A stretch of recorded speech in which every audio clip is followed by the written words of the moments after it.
Hey everybody, Paramount here. I'm going to do a video on Arcum Dagsson competitive EDH for Team Orb, and especially because of the success of Rallo with Arcum Dagsson and Marchesa 21 competitive EDH tournament, and figured that I should do this video and break down Arcum Dagsson and all the ideas, the board control strategies, and the combos that have been utilized in Arcum Dagsson over the years. And first of all, I wanted to go over to I'm going to talk about this deck list. This is a Zambian. I want to pull up all my Arcum Dagsson list. Have a look at them. All right, well, that's macked up, but you can see how many Arcum Dagsson deck lists that I have here that I have worked on, and we have a lot of them. It matters to see how, in fact, the oldest one is. We got a lot of them. Let's see which one's the newest. I think this is the newest one right here. Okay. Alright, give me a second. I've got to close this out. Okay. And I'm going to go through all the cards in here. I'm just going to throw some stuff in there anyways and kind of have a look at it. I think this is the most recent deck list, but I'm not sure. I'll have to check and just kind of go over, look through all the stuff. Okay. And get our Arcum Dagsson out. And it's actually some pretty good tech and stuff that I've used before, and stuff like Shimmer Mirror and various artifacts that I've used to help with getting it on the board and keeping it on the board and all that other good stuff. I want to put some of the cards back in there that should probably be in there. They're probably already in there. Let's see, Mr. Moore. Okay. Alright, so pretty much the basic idea of the deck is to, play Arcum Dagsson really fast. I don't even think this is a more recent deck list. I'm looking at it now. I'm seeing it don't even have Jewel Lotus in it. This is an old deck list, but that's okay.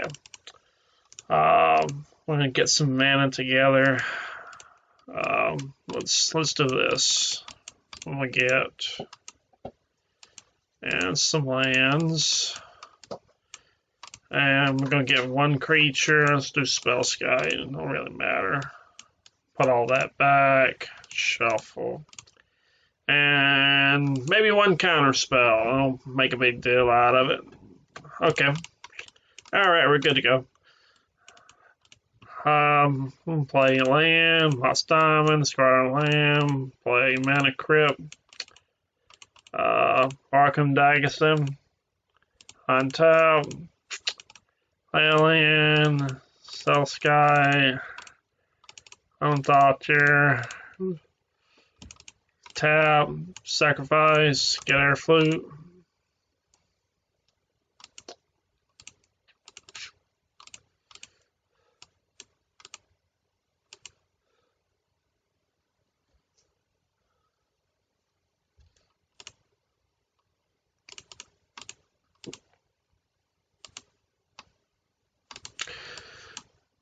Well, let's just say that we did Ornithopter, so we'll have some more mana. That way we won't have to pass the turn. I can demonstrate. I'm going to go ahead and tap this and get Monitor here. Where is it at? There's our star card right there. Makes it all possible. And with it, we're going to untap Arcum Dagsson. We got to pay 2 mana to cast it too. I'm going to tap Arcum Dagsson. I'm going to sacrifice Corridor Monitor. And I'm going to get one of our mainstay cards with Statue or Tanglewire. Now, usually it depends on whether they have a few non-land permanents or they have a lot of non-land permanents. That's the difference here. I usually get Statue if they're not very developed. But if they are developed and they've got a few non-land permanents, I'm going to go for Tanglewire. So let's just say that they are underdeveloped and they don't have maybe a land and a mox. Well, Statue would be a good choice then. Okay. And then you see that already we've got a free tutor out of it. We've got Flute and we've got Statue. We've got 2 cards out of the monitor. So that was a big deal. That's faster. It's 1 turn faster than Mirror Turbine. You get more done. And I still have Counterspell. I mean, see, there's a Counterspell to protect it. I'm going to go ahead and untap. And now basically we could just end the game or kill them or whatever. Usually you want to get Tanglewire from here and then attempt to lock them out with Winter Orb. I'm going to demonstrate that real quick and then move on and go back to explaining different kinds of mid-range strategies for us. Okay. Oh, and this deck list does win with Mirror of Fate and Thassa's Oracle. Just throw that out there. People are probably going to be asking about that anyways. That's what I was using. Actually, I think I was testing out. Yeah. Let me see if it's in here. Huh. I don't know. This is sloppy. I think I've got infinite mana. Let's see. Infinite mana. Rings. Ori. I know I've got Ballist in here for the infinite damage. Okay, well, anyways. So, the way it works is that we're going to play Flute. We're going to get a 0 mana creature. Cast that.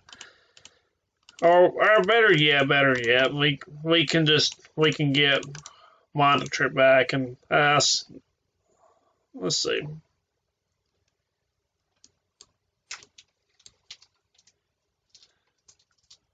It's been a little while since I played this deck. I have to think about my plays real quick. Yeah. I get Mirror Retriever. We're going to cast Mirror Retriever. I'm going to pretend that I top decked the land too. I should have drawn a land. 35 lands. It should be top decking some land drops. And we're going to cast it. We're going to sacrifice it. We get Monitor back. And you notice when we do sacrifice it, we are going to get, something out of it. We're going to get Tanglewire. I'm going to play Corridor Monitor. Untap Arcum Dagsson. I'm going to tap and kill Monitor. We're going to get Winter Orb. And boom, just like that. We have a lock. This is a lock. And this is a turn 1, turn 3 lock. Turn 2, we slowed them down with a Statue or a Tanglewire. And turn 3, we got our lock. So from here on out, we can just, win however we want. It's just, it don't even matter anymore. You can just close the game out in any way that you want. Now, some of the cool tricks that we can do here is that if you need to, you can provide more security to the lock by getting Trinisphere, and you can make the lock more stronger by playing Sculpting Steel. And to demonstrate that, I'll show you what I mean. Trinisphere means that instead of paying 2 mana to get around Tanglewire and Winter Orb, now they will have to pay 3 mana to get past Tanglewire and Winter Orb, which means they pretty much can't cast any spells at all. Now, what matters here is that Tanglewire and Winter Orb is what's helping keep the rest of that lot going. But sometimes they do have more permanence, and Tanglewire starts to lose its effect, right? It starts to get weaker over time. And the solution to that is to play Sculpting Steel. We'll make a copy of it. Got a brand new copy of Tanglewire. All right.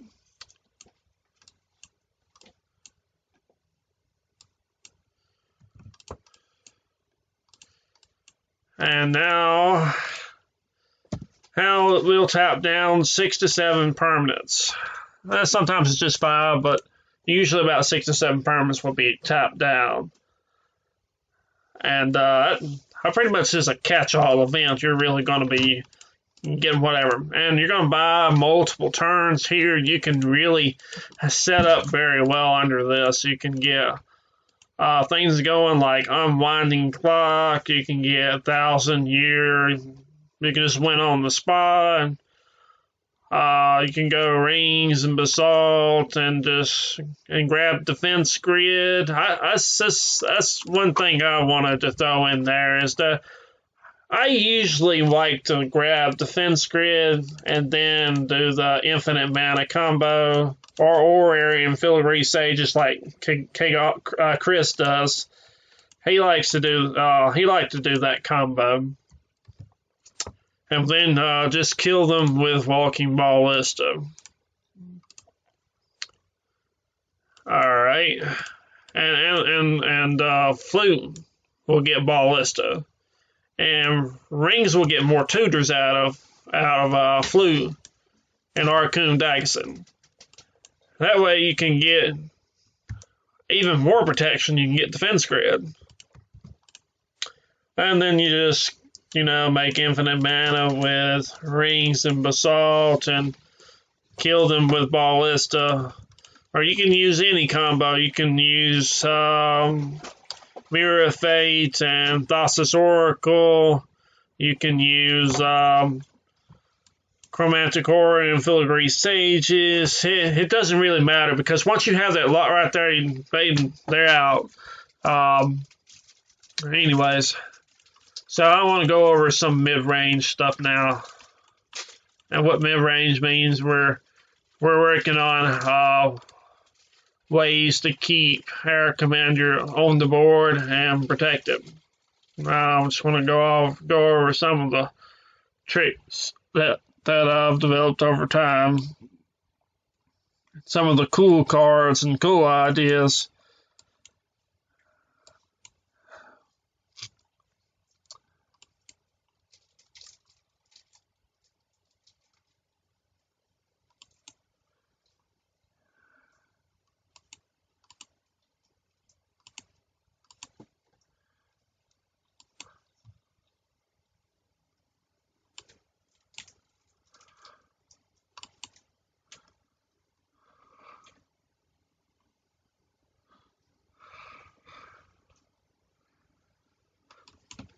Okay. Alright, so here's some of the mid-range ideas that I have come up with over time to help Arcum Dagsson decks. And I'm missing a few anyways. I'm going to go get those in just a second.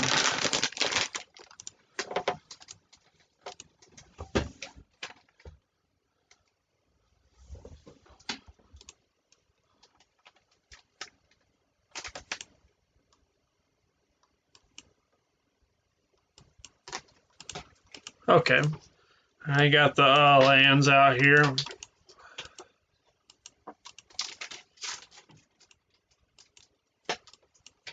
Okay, so first one is that we have Ventress. And you're probably wondering, like, why would he play Ventress? I mean, it's not even an artifact creature. Well, Flute don't care.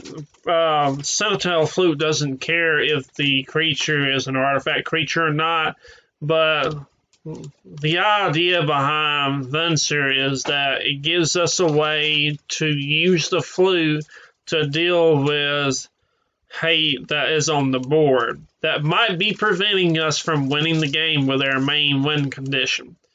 So what I would do is I will pay 4 mana like end of turn, and I will get Ventress, and then I will cast Ventress from my hand. I will hard cast it, and then that will free up Arcum Dagsson so that he can search for a artifact or a combo off. And usually that's how it works.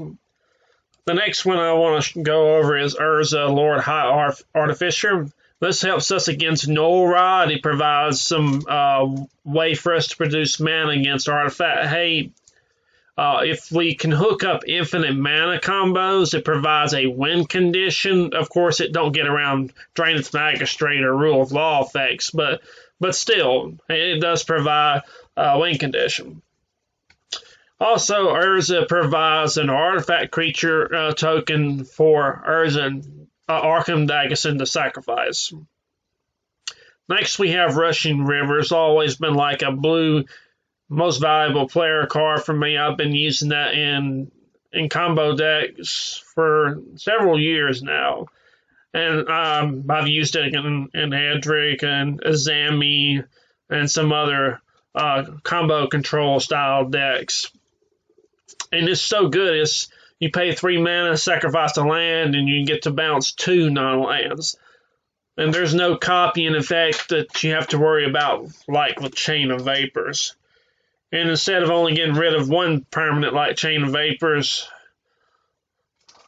or Wind, you get rid of 2. So that's a big deal, especially if you want to get rid of like a Null Rod and a Draineth Magistrate or a Hole Breacher and something else. Usually there's always multiple hate bearers to deal with. Lilting Refrain. I'm going to close this out over here so the picture will be bigger. This is an old card that I played with in Azami and Arcum Dagsson, and I think it's okay. It's probably wouldn't make the cut anyways, but the idea is to play it early and let it build counters on it, and by turn 2 or turn 3, you'll have like 2 or 3 counters on it, and you can use it to counter whatever you need. And as long as it sits out there, you've got a free counter.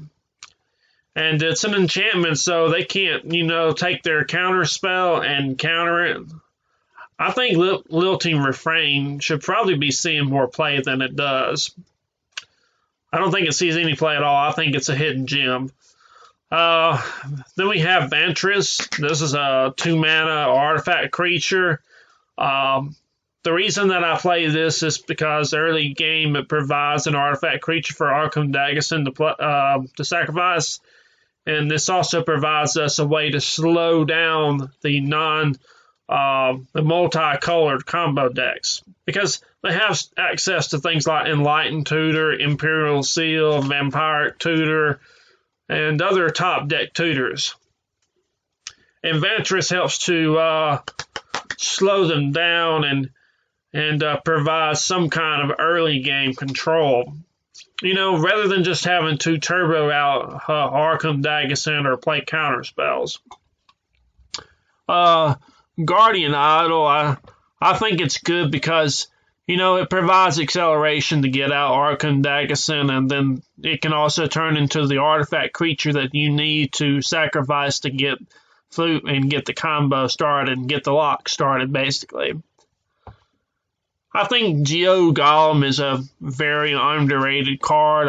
I've tested this out in Arcum Dagsson and Zur the Enchanter, and I just think, if you have a Mana Vault and a Mana Crypt or a 5 colorless mana and you can get this guy out, you basically don't have to worry about them countering or killing your commander. You can just keep recasting it over and over, and I think that's really cool about the Golem.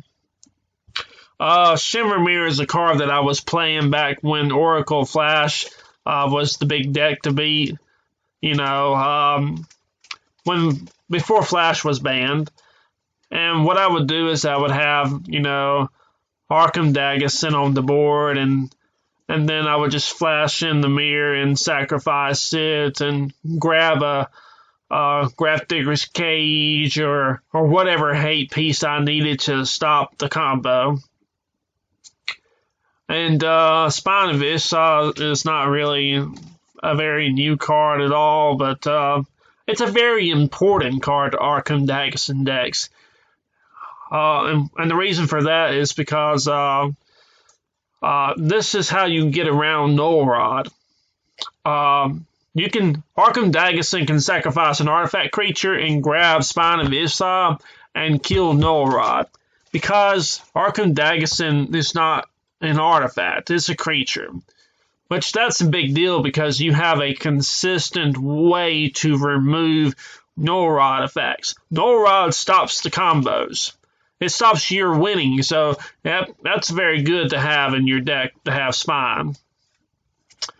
Another card that I feel is really good for Arcum Dagsson decks that I've been using it, and I've actually had some pretty good success with, would be Aether Gale. So it's 5 mana, you get to bounce 6 non-land permanents, you can choose some of your own like a Mana Vault or a Mana Crypt, and that helps reduce the overall cost of Aether Gale. So it goes from being like a 5 mana spell to a 2 or 3 mana spell in one turn. That's pretty good. Aether Gale can also bounce Hate Bears, and it can bounce you know, any threats that might be about to win the game. It can slow down your opponents as well. But what's important about Aether Gale to realize is that Arcum Dagsson doesn't care about mana. It's one of those decks that really don't care a whole lot about mana. It don't cost any mana to fetch the artifacts. You just sacrifice the creature and you grab the artifact and put it right in play. So basically, you can win the game with Aether Gale and not have to worry that you're spending mana to cast a card. Rift is good. You know, if you've got mana, you can cast it, deal with the Hate Bears. I feel like it's better than Chain Vapor, especially if you can get the mana to cast it. Lands. Let's go to the lands because this is a big deal to me for Arcum Dagsson. You have to deal with all these different types of disruption whenever you're playing Arcum Dagsson in competitive EDH. And some of the cards that you have to deal with is things like Opposition Agent, Aven Mind Sensor, Collector, let's see, Hole Breacher, Notion, not necessarily a Hole Breacher and Notion Thief, but those were the main ones. And Grasping Dunes helps take out some of those Hate Bears and get them off your back.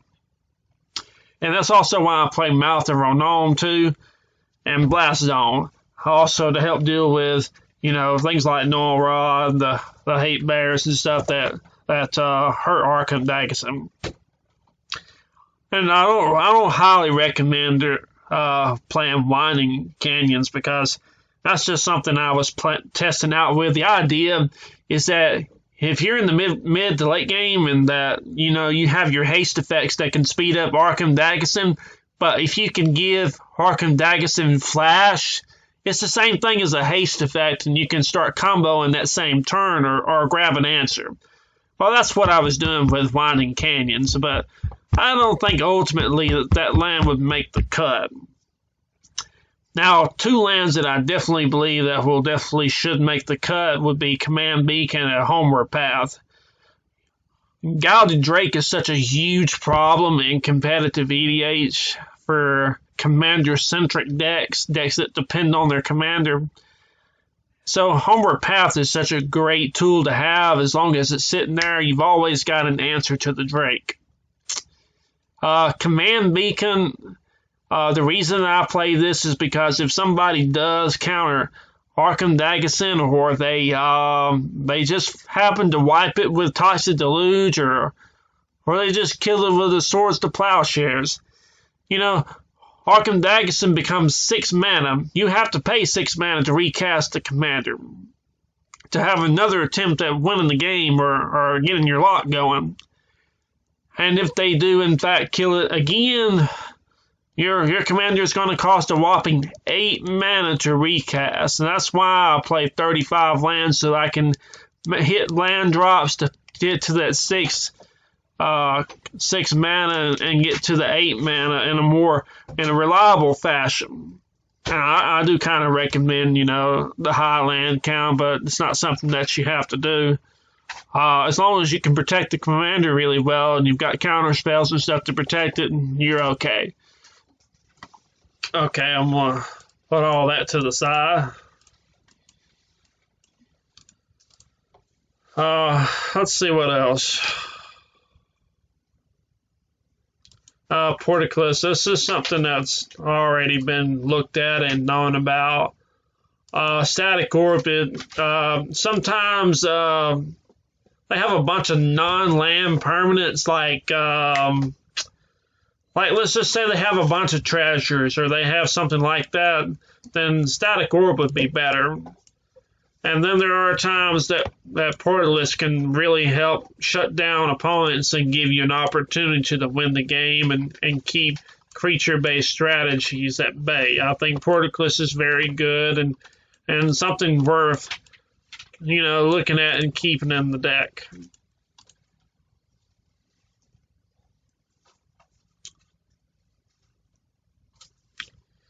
Well, anyways, this is an older list. I'm going to go pull up one of more recent deck list.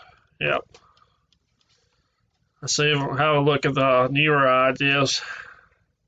Like Lightning Core Excavator. I really like this guy. He's new. I just saw him in the last year or so.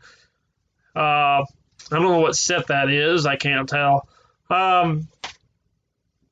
But this guy's cool. Dealing 3 damage kills just about any 8-bear that they have, and he's only 1 mana.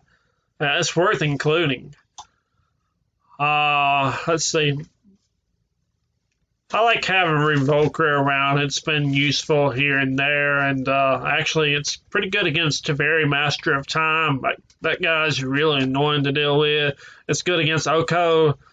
Some very annoying anti-creature, anti-commander type cards. I never liked those cards. Oh, let's see what else we got here. Oh yeah, Spectral Deluge is a new card. I really like it. Return each creature your opponents control with a toughness X or less, where X is the number of islands you control. I mean, we are playing islands. So, and you can foretell this card, make it cheaper, or you can just probably pay the 6 mana cost. But it's a one-sided wipe that's not going to affect, Arcum Dagsson. And it can get rid of all the hate bears that might be preventing us from winning the game. And again, Arcum Dagsson doesn't care about mana, It don't cost mana to grab those artifacts. We go down over to the instance. I like just to run the bare minimum because my build is fairly stacksy, and I like to do the lock. That's what I find fun is locking my opponent's out of the game. I really enjoy doing that.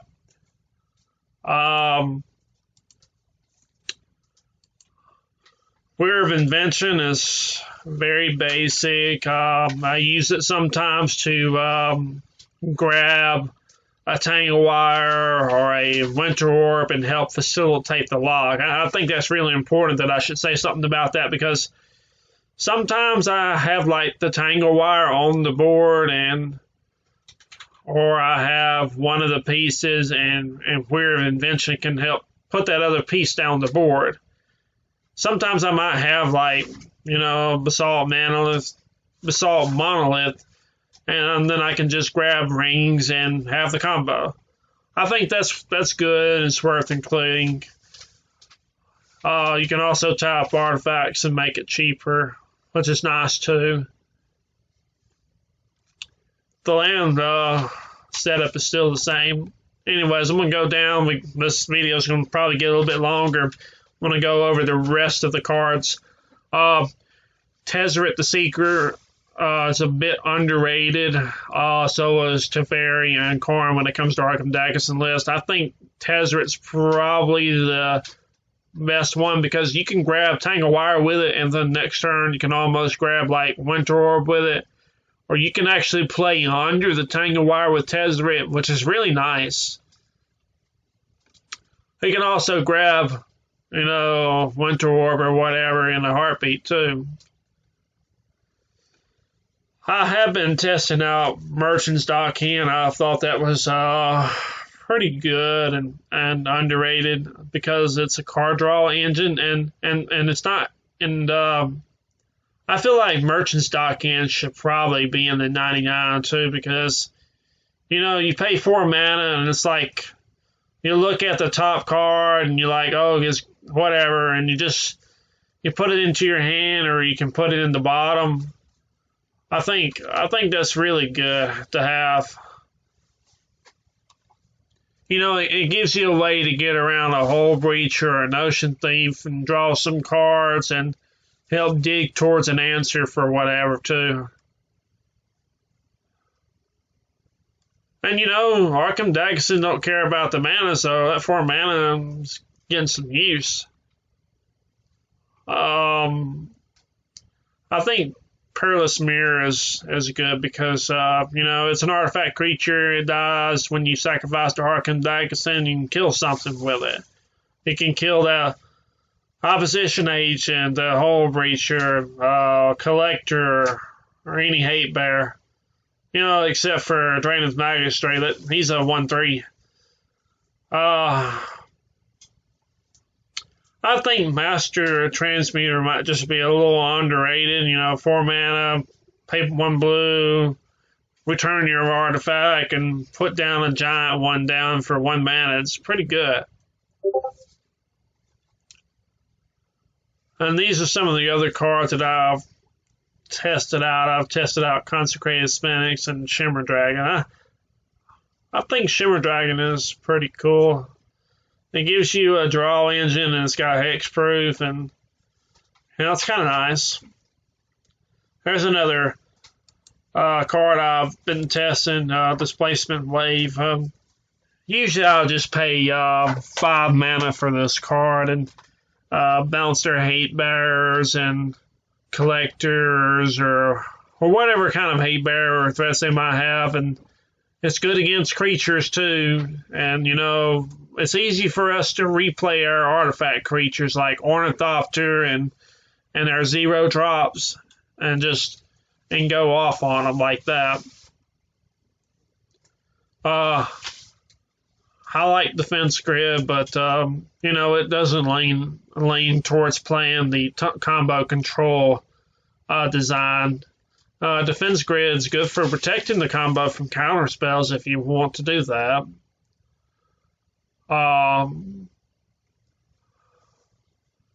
Pithing Needle could probably still be good. Take down some planeswalkers, deal with some artifact, deal with some creatures that might have an activated ability. Pretty good. Not terrible. This card I think is probably underrated. I think it's good. So sometimes you need something that will kill creatures, right? Like a Draenith Magistrate or whatever. You pay 3 mana and you get something that works like Oko. You pay 1 mana and then you kill it. So that's not terrible and it's not bad either. I think it's a gemstone that's been overlooked. I think that should be given a second look.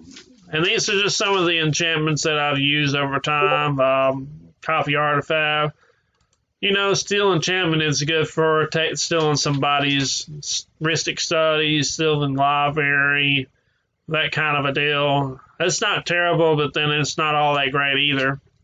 It's a bit inconsistent.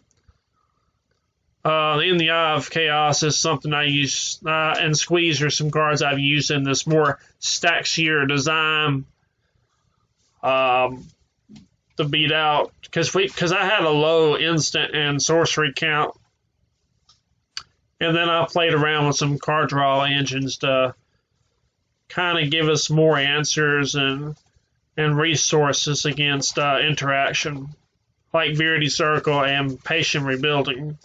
Sometimes that does draw a pretty good bit of cards, and it's important to notice that this card draw is free. You're not paying any mana to draw a card, so it provides a good stepping stone.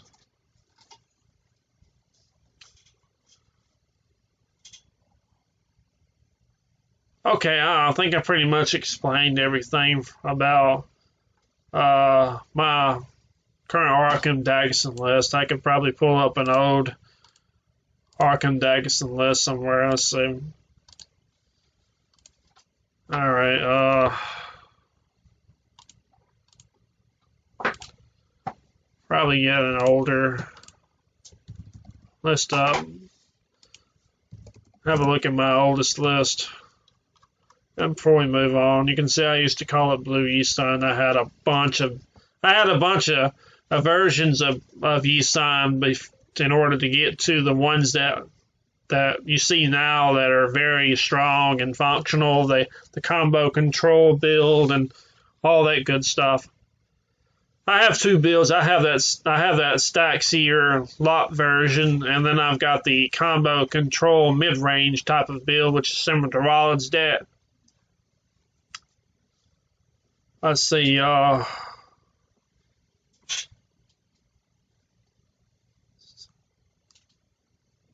think that's the oldest one right there. Have a look at it.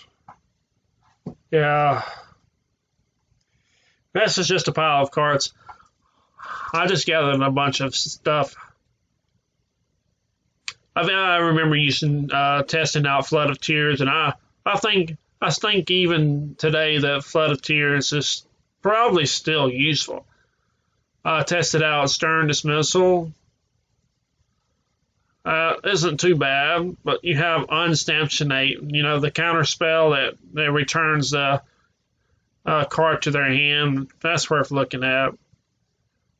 Different stacks cards like Mana Breach, Arcane Laboratory, Tidal Control, Overburden. I even tested out Mana Vortex briefly. And then you just got a long range of different kinds of artifact creatures and stuff I even tested out the Rishanans briefly in order to slow down opponents, and might still be good, worth probably looking at. Mistcaller for Hulk probably needs to see play some more too. I think Metalworker is still pretty good. I think Loyal Drake could be good too. If you control your commander and draw a card, but not really. No, that's bad. Cold Out the Forgemaster, I mean, that could be good. You know, they kill Arcum Dagsson, you still got colorless mana and play that. And rather than paying 6 mana, pay 5. I used to toy around with these cards that would make multiple tokens in order to make Mirror Turbine good, but I've realized over time that those are bad, especially when I've found out about the Corridor Monitor combo with fully.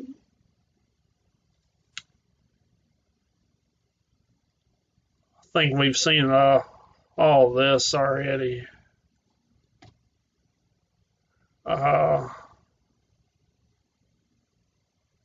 Quicksilver Fountain's pretty good. It just turns all the lands into islands.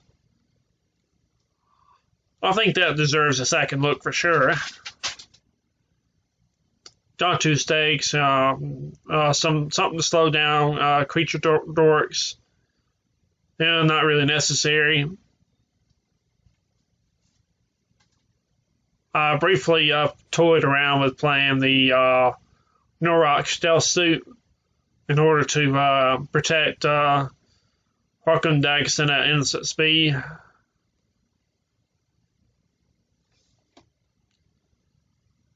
I toyed around with like a Clock of Omens and Empowered Auto Generator deck a little bit. I would throw a little bit of card draw in there and see if that was any good.